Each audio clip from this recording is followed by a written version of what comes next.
Este programa é baseado em casos reais. Há cenas fortes que podem não ser adequadas a alguns telespectadores. Louise Northcutt tem uma adoração tão grande por seu filho Stuart que beira a obsessão. Ela era mais do que uma simples mãe dedicada.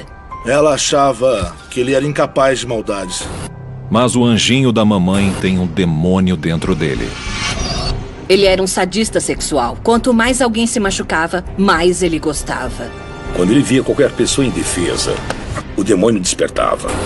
Stuart se aproveita de crianças e força o próprio sobrinho a se tornar seu comparsa. Mata! Ou faziam o que ele mandava, ou aguentavam mais um estupro e espancamento. Quando o estupro e a tortura se transformam em mortes, a família embarca em uma das maiores séries de assassinatos de crianças que já aconteceram na Califórnia.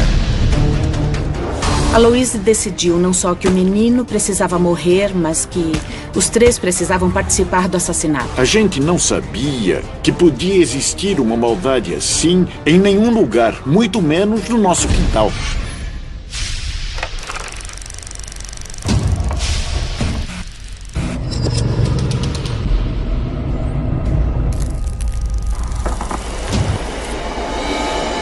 DNA criminoso. Wineville, Califórnia, 1º de fevereiro de 1928. Sanford Clark, de 15 anos, está enfrentando mais um dia de tarefas intermináveis em uma pequena fazenda de galinhas. O menino estava muito mal. Ele estava quase desnutrido e todo maltrapilho. O adolescente fica paralisado quando ouve o carro do fazendeiro se aproximando. Ele gritou, Sanford, Sanford, vem aqui, eu tenho um presente para você. No celeiro, Sanford encontra um homem segurando um grande balde. O Sanford acabou chegando bem mais perto do balde com um certo receio. Olha aí dentro.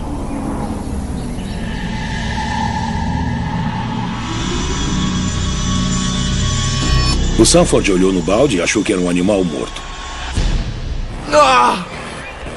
Olha bem. Mas ele estava olhando para uma cabeça humana. Ele nem soube processar o que estava vendo. Era um pesadelo. O fazendeiro mandou ele queimar a cabeça até toda a carne se desintegrar e triturar os ossos até virarem pó. Pega isso e queima. O Sanford pensou, se eu não obedeço, sou o próximo. Encobrir um assassinato não vai ser a ação macabra que Sanford fará para agradar esse homem sedento de sangue. O pior ainda está por vir. Los Angeles, Califórnia, 4 anos antes.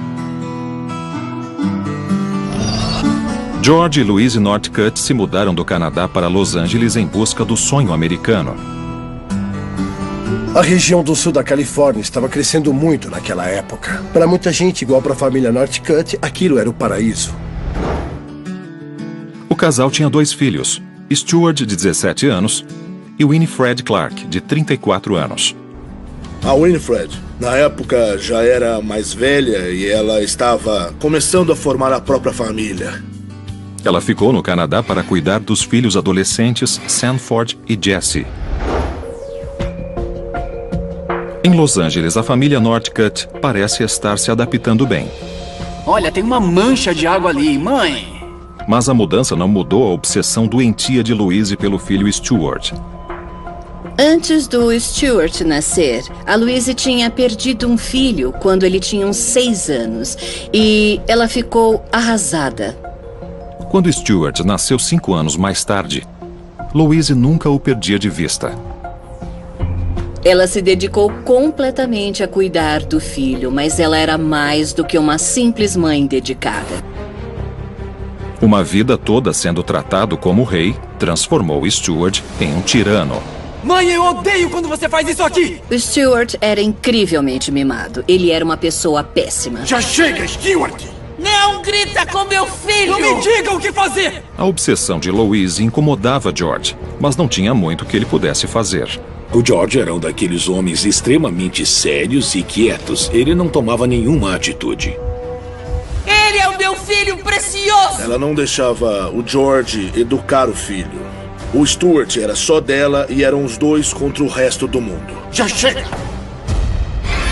Junho de 1925. Após um ano em Los Angeles, Stewart se torna amigo de Philip Scott, um garoto de 10 anos que mora em seu bairro. O Stewart sempre convidava o Philip para a casa dele e ele acabou desenvolvendo um fascínio intenso por esse menino. Se os pais de Stewart pensam que a diferença de idade era estranha, não dizem nada. Desde que o Stewart estivesse feliz, tudo bem. Philip fica lisonjeado com a atenção do colega mais velho e recompensa Stewart com a devoção que ele tanto deseja. Ele acabou desenvolvendo uma obsessão completamente bizarra pelo Phil Scott, parecida com o que a mãe sentia por ele. 24 de julho de 1925. Depois de diversas semanas, Stewart consegue atrair Philip para sua casa sozinho.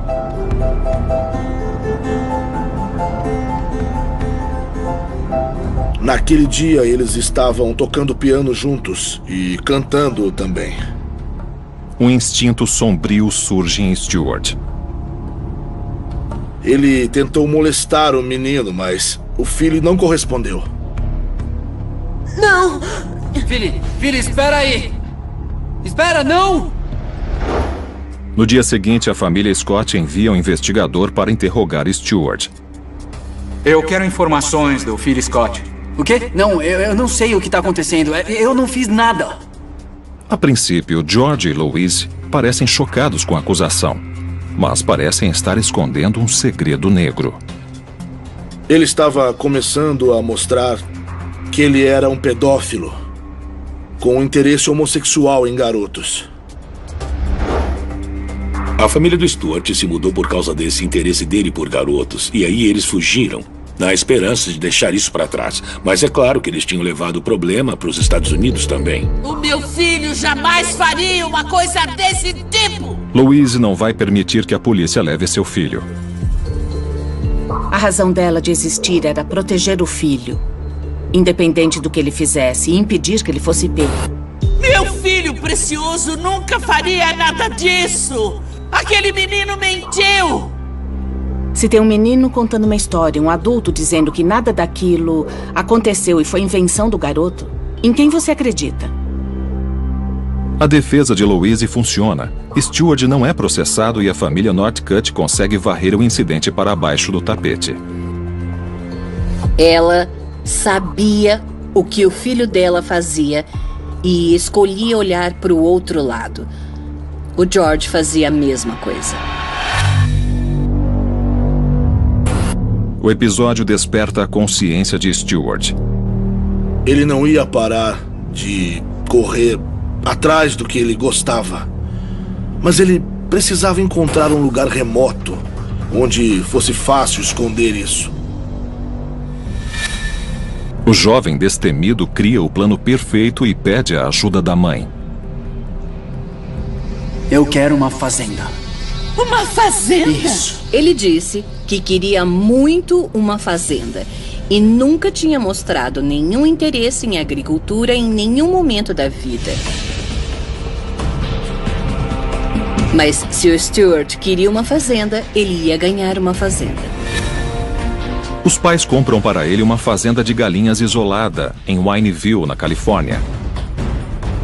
Sem pensar duas vezes, eles deram um lugar seguro para o Stewart continuar as atividades que eles não conseguiam impedir, na esperança de que ele ficasse longe e aquilo nunca se tornasse público.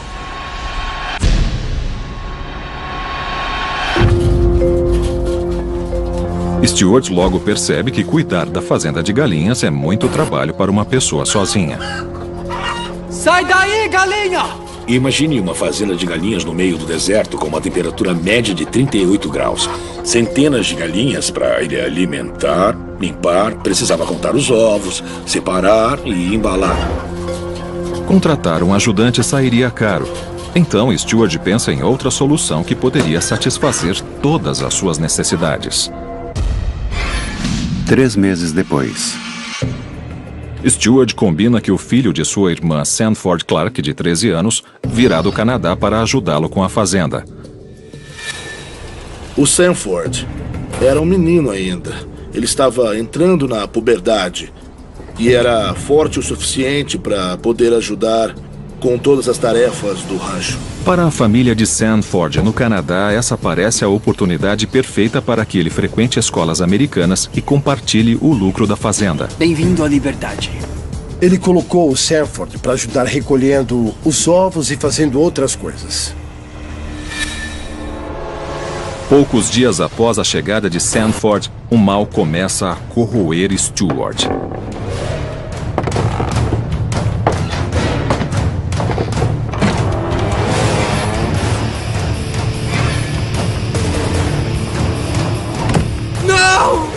O que os molestadores infantis mais gostam é do controle. E foi isso que a fazenda de galinhas proporcionou para ele. Ninguém está livre do apetite insaciável de Stewart. Nem mesmo os parentes. Wineville, Califórnia. Stewart domina facilmente Sanford, seu sobrinho de 13 anos. Não! O Sanford implorou. Eu sou seu sobrinho, sou eu, o Sanford. Para! Por favor, para! Depois de bater em Sanford até lhe mostrar submissão, Stewart o estupra. Não! Ele gostava de dominar e machucar as crianças, porque ele sentia prazer nisso. Conseguir controlar o Sanford era a parte mais importante para o Stewart. E sexo era a forma de exercer o controle. Após o ataque, Sanford está agonizando física e mentalmente. O Sanford tinha uma ideia do que tinha acontecido com ele, mas ele não conseguia entender completamente as dimensões daquilo. Ele sentiu vergonha, remorso, provavelmente dor, medo, pânico, todas essas coisas. Olha aqui, não tenta fugir, porque eu te acho e te mato.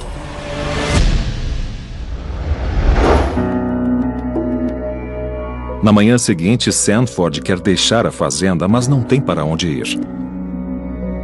Ele não tinha condições de ligar para ninguém. Se ele fugisse, ia acabar no meio da floresta a pé.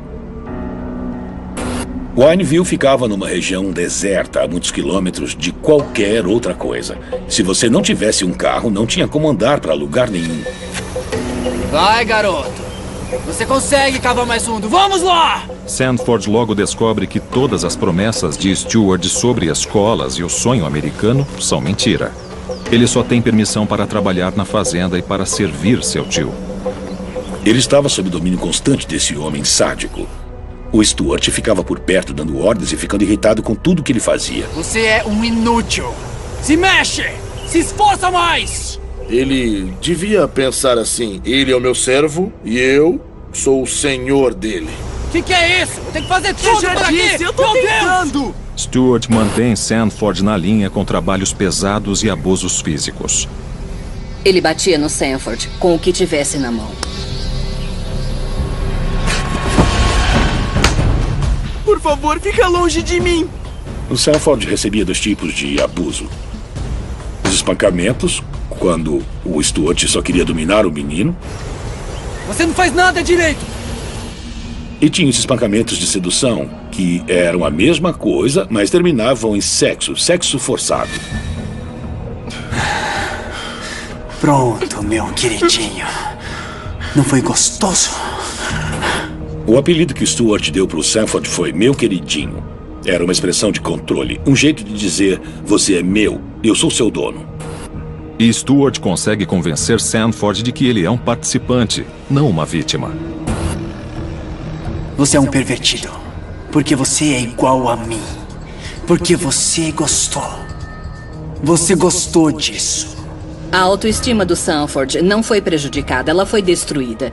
Talvez o tio Stewart esteja certo, talvez eu seja, sabe, um depravado, talvez eu seja um pervertido. Eu não mereço nada melhor. É uma coisa terrível de se fazer com qualquer pessoa, mas com uma criança é inimaginável. Descansa.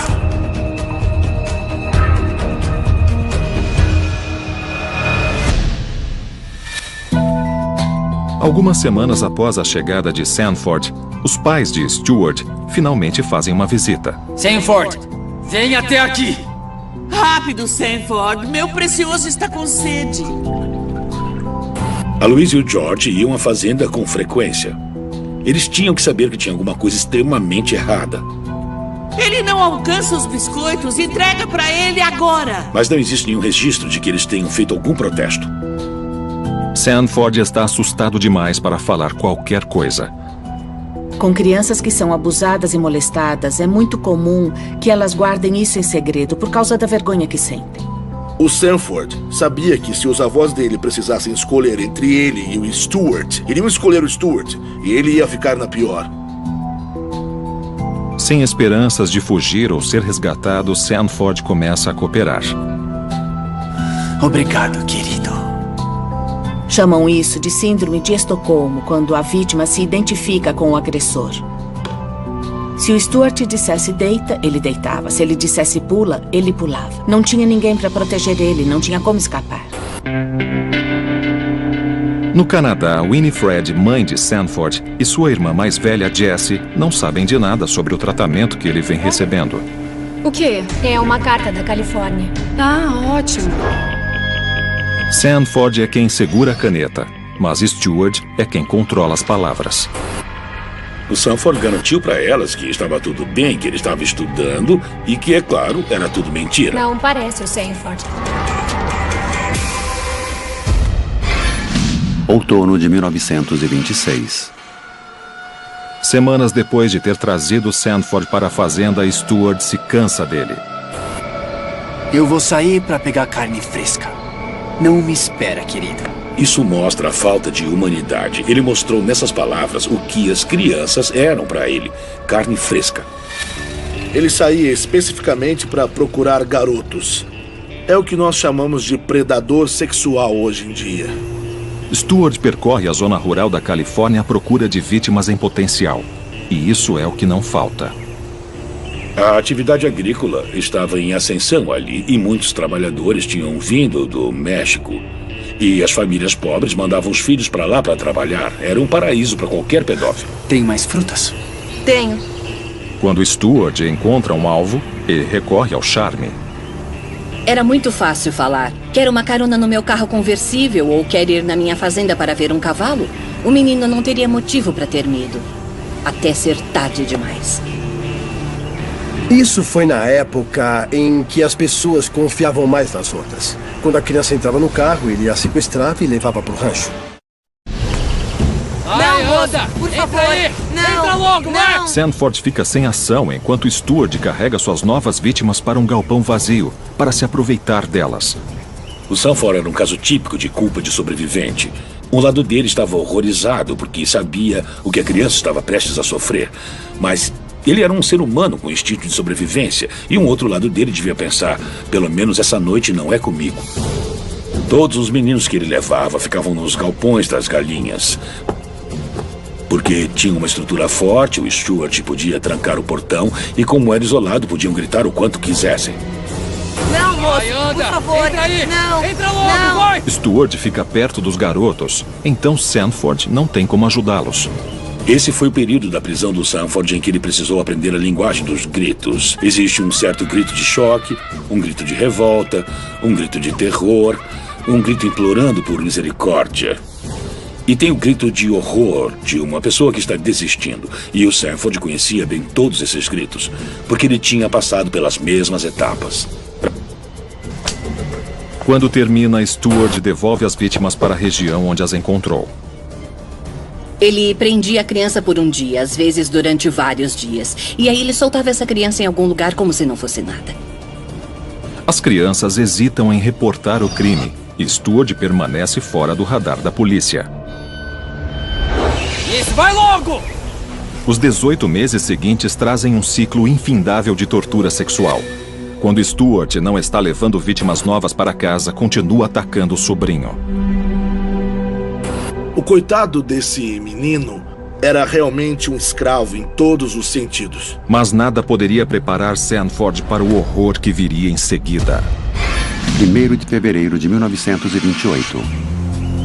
Em uma banca de frutas ao lado da estrada, o adolescente mexicano Julio Mendes chama a atenção de Stuart. Olá, tudo bem? Você quer comprar frutas? Quero, claro que quero. O menino tinha uns 15 ou 16 anos. Talvez ele tivesse achado que aquele garoto tinha alguma característica que o deixava mais atraído.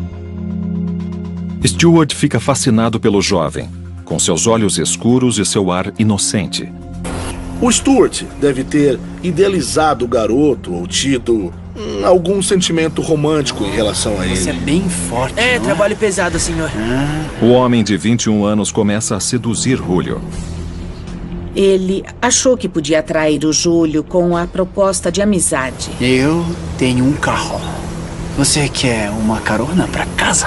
Não, eu já tenho uma carona. Stuart joga seu charme, mas o adolescente não é tão ingênuo. Eu já disse que eu tenho uma carona. Eu te levo, vai. Me solta, vai! Ele falou, o que você acha que está fazendo? Eu não quero ir com você. Stuart não aceita ser rejeitado. Quando alguém desafiava o Stuart, era aí que o demônio aparecia. 1º de fevereiro de 1928. Não, por favor! Não atira! Não, O poder de ter a vida do garoto nas mãos é embriagante.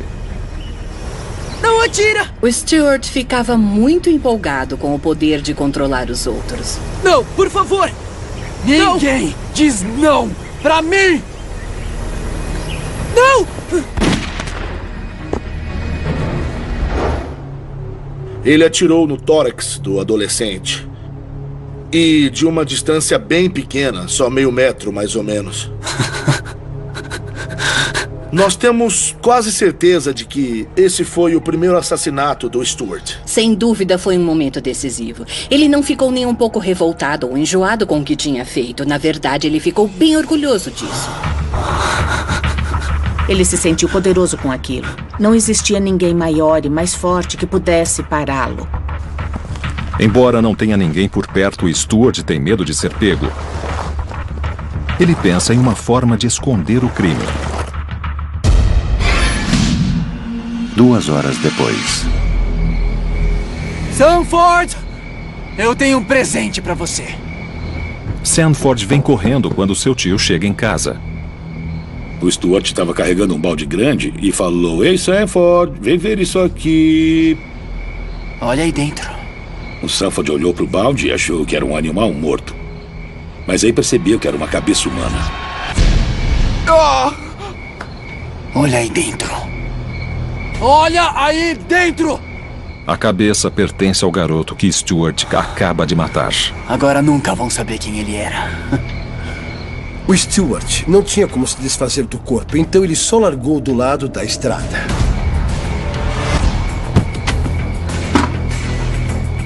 Pega isso e queima logo. Para o Sanford, aquilo era o pior possível, porque agora ele sabia que o Stuart era capaz de matar alguém e a vida dele não valia mais do que a desse garoto sem cabeça. Los Angeles, Califórnia. Menos de 2 meses após o assassinato, Stuart está mais uma vez atrás de uma nova vítima. Ele estava ficando mais intenso e, como qualquer viciado atrás da droga, precisava de mais que uma vítima. Enquanto Stuart percorre um bairro próximo à casa de seus pais, ele avista Walter Collins, de 9 anos. Ele era o típico menino inocente, era uma criança normal. Ele e a mãe moravam sozinhos. Stuart reconhece o menino de uma venda onde trabalhava quando era adolescente. O Walter ia no mercadinho várias vezes para ajudar a mãe e o Stuart reparou nele. Ele imediatamente se sente atraído pelo garoto inocente. Tudo que o Stuart queria, ele precisava ter na hora. Então ele pensou, eu quero o Walter Collins nesse segundo e vou fazer isso agora. Oi, lembra de mim? Lembro. Sr. Northcott. Ele está entrando em um território arriscado. Eu tenho uma fazenda, sabe? Com vários cavalos e pôneis. O Stuart estava começando a se expor mais. Ele conhecia aquele menino. Não era um trabalhador imigrante, era uma criança que ia fazer muita falta para a família. Stuart adota sua tática costumeira. Quer dar uma volta? Oh, claro, quero sim. O Stuart falou, eu tenho uma fazenda de pôneis. Vem comigo, eu deixo você andar num deles. Mas não pode contar para sua mãe, senão ela não deixa você ir. E o menino respondeu, legal, vamos andar num pônei. Quando a mãe de Walter começa a procurar por ele, os dois já estão muito longe. 40 minutos depois.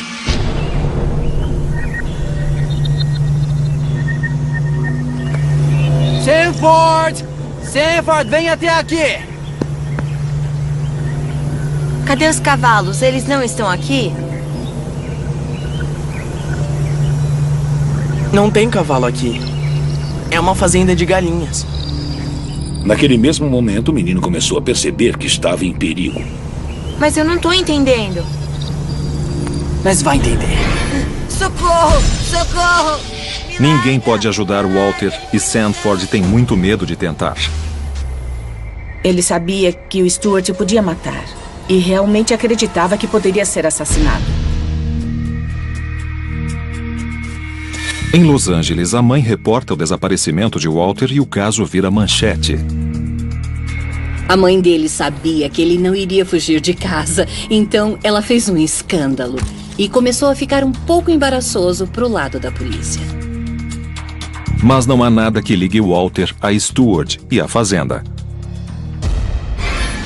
5 dias depois. Stuart! Louise, mãe de Stuart, aparece sem aviso para ficar na fazenda por 3 dias. Que bom te ver, mãe. Você está tão bonito. Obrigado, obrigado. A Louise costumava visitar a fazenda sem avisar. Então, como andam as coisas? É claro que o Stuart entrou em pânico. Vamos entrar em casa, pode ser? Stuart teme que Louise vá pegá-lo em flagrante com um menino que é conhecido da família. Ele fez tudo o possível para evitar que ela andasse pelo quintal, porque o menino ainda estava lá. Durante 2 dias, Stuart consegue manter a mãe longe do galpão. Mas Louise não é cega. A Louise viu o Stuart indo e voltando daquele galpão e ela começou a ter suspeitas. Ela conhecia o filho precioso dela. Então, o que ele estava aprontando? Louise finalmente sai para ver o que seu filho está escondendo. A porta está trancada, mas ela consegue ver Walter Collins dormindo no galpão. Ela sabia o que estava acontecendo. Ela não teve dúvidas de que era o Walter Collins e que ele estava bem mal. Ele apanhou e foi sodomizado. Então, ela tomou uma decisão. Vai ficar tudo bem, querido. Louise corre até a casa para confrontar o filho. Qual é o seu problema? Ela entrou na casa e pela primeira vez bateu na cabeça do filho e derrubou ele no chão. Você enlouqueceu! Ele ultrapassou os limites, sequestrando um menino que ia ser notado. Isso vai acabar hoje! Março de 1928. Louise volta determinada para o galpão. Sanford! Sanford, vem aqui agora mesmo! Louise quebra o cadeado do galpão e encontra Walter dormindo. Ele viu aquela mulher e pensou: vieram me resgatar. Eu tô salvo.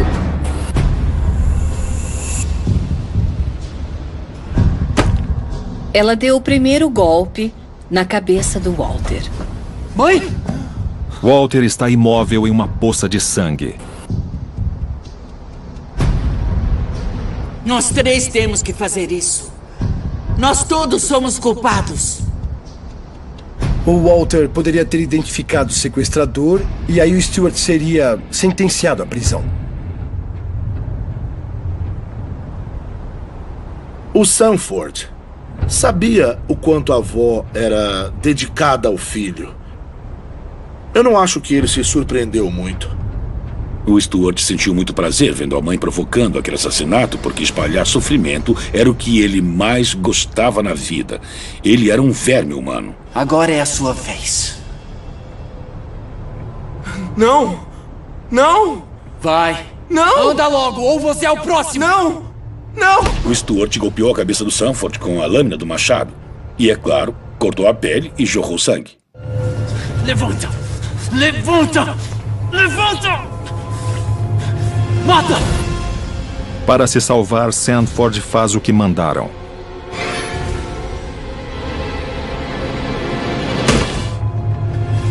O assassinato foi um momento de virada na vida de Sanford, porque na cabeça dele ele passou de vítima a criminoso. Stuart finalmente se junta ao massacre. Tá tudo bem. A mamãe vai cuidar de tudo isso pra você. Ela não sentiu remorso nem culpa. Desde que aquilo salvasse o filhinho precioso dela, quem se importava? Sanford! Sanford! Limpa essa bagunça. Stuart ordena que Sanford enterre o corpo de Walter. Naquele momento, o processo de brutalização estava tão avançado que nem ele protestou contra as ordens do Stuart. Limpa tudo isso. A culpa que ele estava sentindo era imensa naquele momento. Agora, ele realmente começou a acreditar que era a pessoa horrível que o Stuart dizia que ele era. Pomona, Califórnia. Stuart está em busca de uma nova vítima. Naquela época, uma pessoa podia observar as outras de um jeito estranho, que os outros adultos não falavam nada. Vamos pra casa? Tá bom. Eu quero vocês em casa daqui a pouco, tá bom? Tudo bem.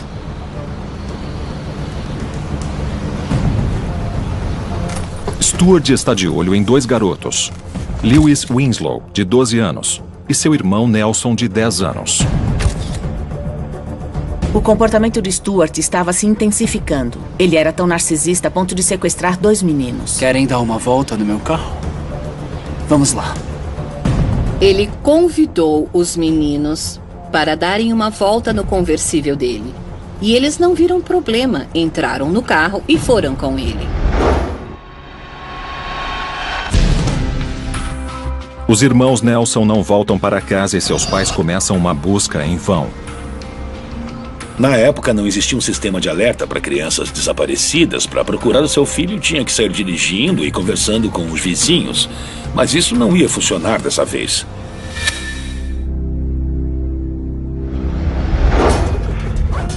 Depois de 6 dias estuprando e agredindo os irmãos Winslow, Stuart se cansa deles. Ele praticamente via os meninos como sendo brinquedos. Sanford! Sanford, vem aqui! Quando ele pegava um brinquedo que não agradava mais, ele quebrava para poder brincar com o próximo. Ele está pronto para se desfazer dos irmãos. Enquanto Sanford conversava com um dos irmãos, o Stuart enterrou um machado na cabeça do outro. Aqueles meninos precisavam morrer, porque eles sabiam demais. Você mata o outro. Não, eu não vou. Eu não vou. Mata! Eu não! Mata! Não! Ou mato você! Ele falou pro Sanford que ele precisava aplicar alguns golpes para compartilhar a culpa dele.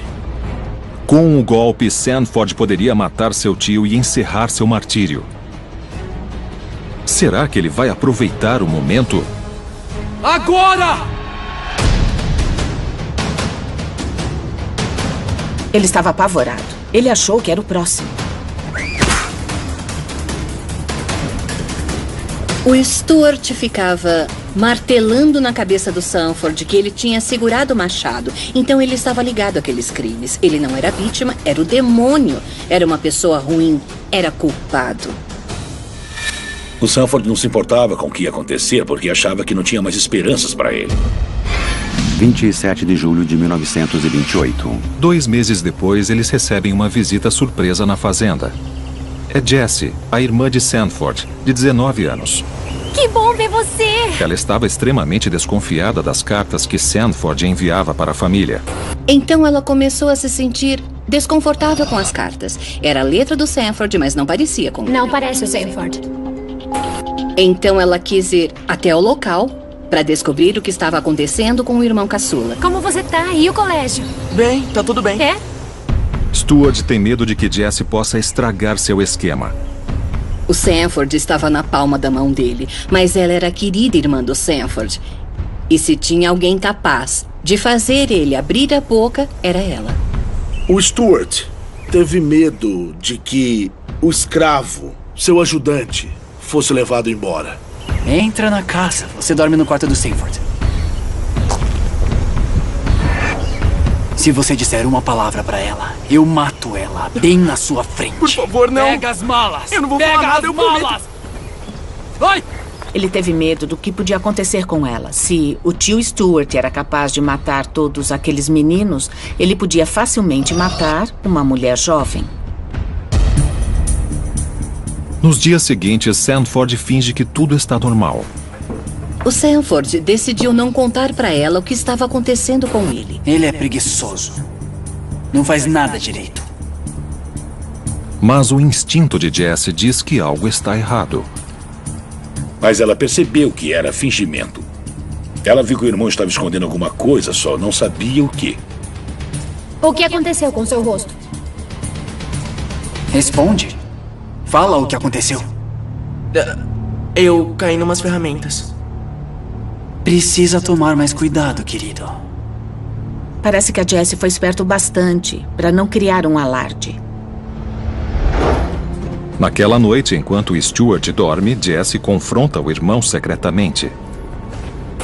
Olha esses machucados. O que aconteceu com você? Nada. Me fala o que tá acontecendo, senão eu vou entrar no quarto e acordar o Stuart Não, e eu... não vai. Não vai lá. Ele vai matar você. O Sanford estava morrendo de medo e de preocupação e falou: você não pode fazer isso, ele vai te matar. Ele te mata. Não vai lá, ele vai te matar.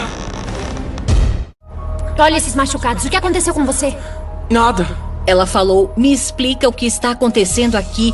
E ele ficou enrolando porque estava tentando salvar a vida dela. O plano de Sanford está prestes a desmoronar. Wineville, Califórnia. Sanford decide que a única forma de salvar a irmã é falando a verdade. Ele me bate. Ele abusa de mim. O que você tá querendo dizer? Teve outros meninos, mas ele matou. Tudo que ele contou sobre os assassinatos foi que o Stuart acabou matando uns 2 meninos. Eu tenho que tirar você daqui. Não, hoje. Por favor, não Sim. posso. Não posso. Pode. Primeiro, ela precisava lidar com a síndrome de Estocolmo do Sanford. E segundo, tinha medo de que o Stuart perseguisse e matasse eles dois. Me promete que você vai embora e vai se salvar. Fica calmo, eu vou tirar você daqui. Por favor, não fala nada. Promete que não vai falar. Várias semanas depois, Jessie finalmente volta para casa. Olha você aí. Vamos indo. Ela nunca confronta Stuart. O único motivo dela sair viva foi porque ela conseguiu informação em segredo. Se o Stuart soubesse, não teria deixado ela ir. Winnipeg, Canadá. Quando Jessie volta para o Canadá, tem medo de que a polícia não a leve a sério. Então ela criou um plano. Ela decidiu conversar com os oficiais de O imigração. meu irmão, Sanford Clark, está ilegal nos Estados Unidos. Então, com isso, ela pensou: ele vai ser deportado. Naquela época era isso que ia gerar alguma reação, não uma acusação de que uns homicídios inacreditáveis estavam acontecendo na fazenda de galinhas. Ele precisa vir pra casa. Wineville, Califórnia. Após Jessie partir, o nervosismo de Stuart chega ao auge. Sanford! Faz as minhas malas. A gente vai pra casa dos meus pais daqui 1 hora. Tá bom. Todos sabiam que logo iam ser descobertos. O Stuart sabia, os pais dele sabiam, então eles começaram a planejar a fuga. Com o alerta de Jessie, as autoridades chegam para verificar a situação de Sanford. Mentiroso! Eu sabia que você tinha contado! Não, eu juro, eu não contei. O Stuart falou pro Sanford distrair os policiais para que ele pudesse ter tempo para fugir. Enrola eles. Se abrir a boca, eu juro que te mato. Agentes perdem tempo inspecionando a casa enquanto Stuart foge. Eles finalmente encontram Sanford escondido em um armário. No começo, como é comum com pessoas presas, ele não cooperou e não contou o que estava acontecendo. Eu não sei de nada. Vai rápido, mãe. Sanford não sabe que Stuart já está resgatando Louise. Alguém sabe que a senhora está aqui? Não. Ela abandona o marido para fugir com o filho para o Canadá. Então vamos, mãe. Ela amava o Stuart e iria se sacrificar por ele. A razão da vida dela era proteger o filho. Vários dias depois, Sanford finalmente revela a verdade para as autoridades. Ele me estuprou. E tiveram outros. Quando ele teve certeza que o Stuart não ia voltar, desembestou a falar. Ele contou para a polícia todos os horrores que ele tinha passado. Eu posso te mostrar as covas. Sanford revela que 3 meninos foram assassinados na fazenda. O Sanford finalmente conseguiu identificar as crianças, ele contou os nomes, quem eles eram, onde tinham sido sequestrados. Quando eles começaram a escavar a propriedade procurando pistas, encontraram pedaços de carne humana. O Stuart tinha levado os corpos para outro lugar, mas ainda tinha evidências de restos mortais. Encontraram fragmentos de ossos. Viram que era caso de homicídio e foi aí que a polícia entrou lá com força total.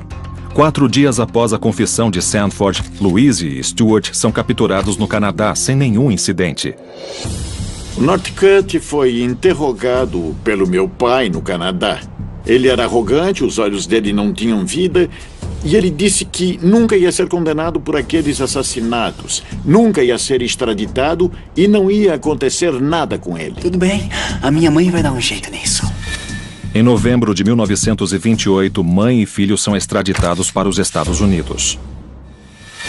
Louise tenta fazer o sacrifício máximo por seu precioso filho. Você não sabe o que está falando. Eu matei todos, fui eu! Eu matei o Walter Collins! Ela assumiu a responsabilidade por todos os assassinatos, como se isso fosse salvar o Stuart. Mas todo mundo viu que era mentira. A Louise Northcutt se declarou culpada pelo assassinato do Walter Collins, por isso ela recebeu prisão perpétua. No dia 2 de janeiro de 1929, Stuart vai a julgamento pelas mortes do garoto mexicano e dos irmãos Winslow. O Stuart decidiu fazer a própria defesa no julgamento. Ele quis ser o próprio advogado, porque era um cretino arrogante. E por isso ele pensou, quem poderia fazer isso melhor do que eu? Dizem que se você se representa em um caso de homicídio, seu cliente é um tonto. Então o Northcutt foi um desastre apresentando a própria defesa, se é que tinha como se defender. Ele diz que não sabe nada sobre os assassinatos e que é inocente por motivos de insanidade. Stuart é declarado culpado pelos 3 assassinatos. Em 2 de outubro de 1930, ele é executado por enforcamento.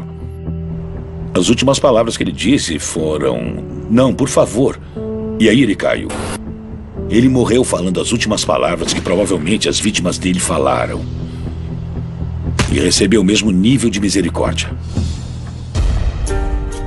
Embora já tenham se passado décadas, ninguém consegue esquecer os crimes horrendos praticados por Stuart e por sua mãe. Hoje em dia, a gente avisa as crianças, não conversem com estranhos, não aceitem doce de estranhos. Isso por causa da família Northcutt. As pessoas continuam fascinadas com essa história porque é tanta maldade em um único lugar que é difícil entender.